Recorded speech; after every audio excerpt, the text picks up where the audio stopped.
Hi everyone, welcome back to a new video. Today let's talk about oil and the possible recessions, how oil shocks corresponds with US recessions. So here is the oil chart. You can see that when the US Israel versus Iranian conflict developed, it's visible that it corresponded with with with the spike in oil because of the Strait of Hormuz is closed since then. So there is a lot of uncertainty in the markets right now. So first we should overlay US recessions on the chart.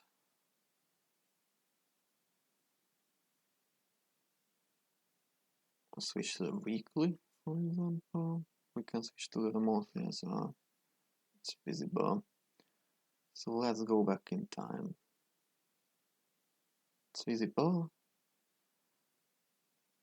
Yeah, look at from 1990 because before that we haven't got really consistent data. It's visible that in 1990 oil skyrocketed about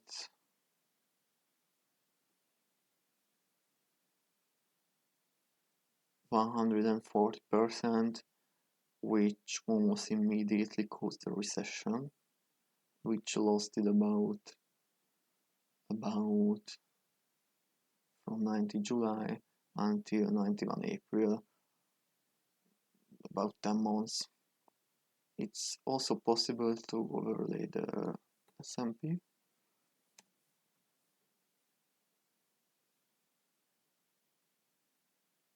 On a new price scale, S&P fell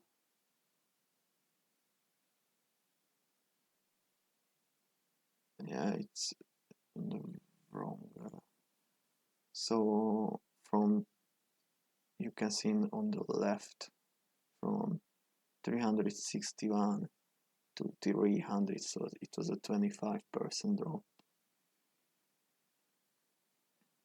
So during the dot-com bubble,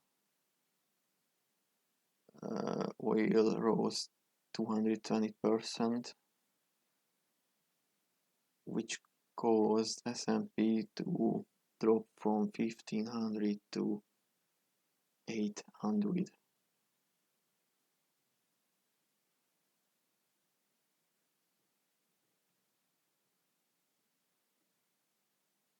In 08,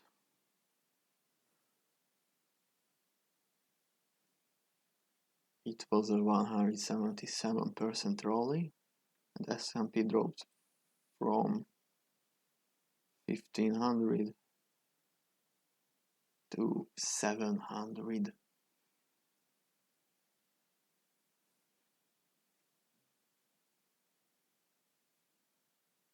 I mean, I don't think that in 2015 and 16 there was a recession,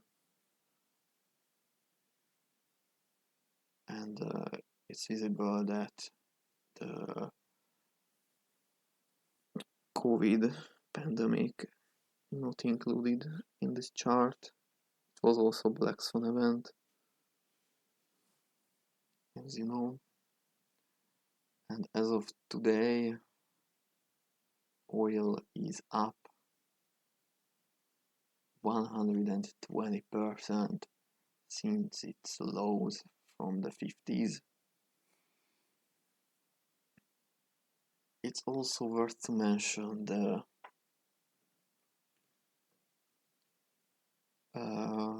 bond yields and inverted yield curve back then. Remove the S&P. So what is this yield curve?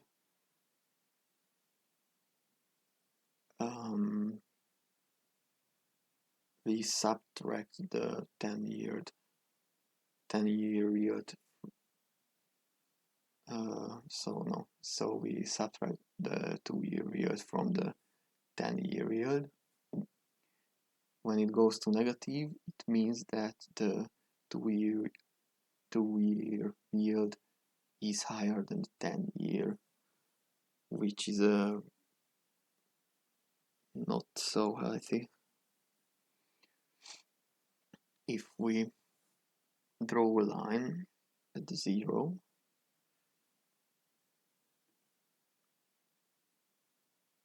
which is about somewhere here, there were several times before when this yield curve was inverted in the 90s, during .com, in 06, and in the past several years. After that, every single time a recession occurred during the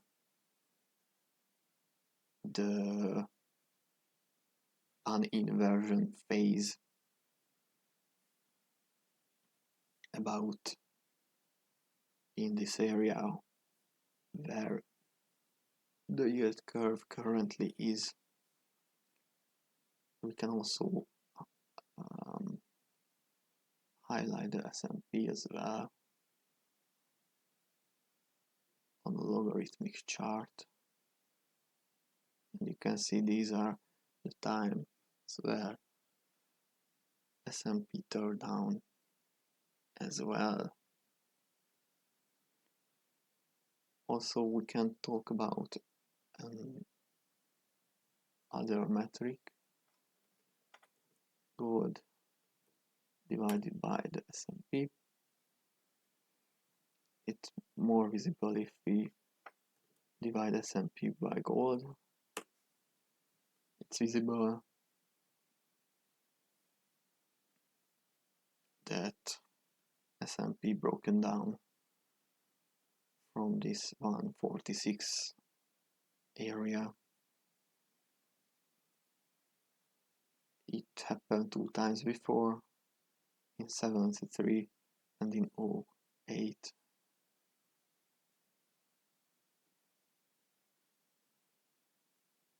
And after that, S&P had a decent correction in these occurrences as well. So thank you very much if you like this video. Hope if you liked it, I hope you will subscribe, and see you soon. Bye bye.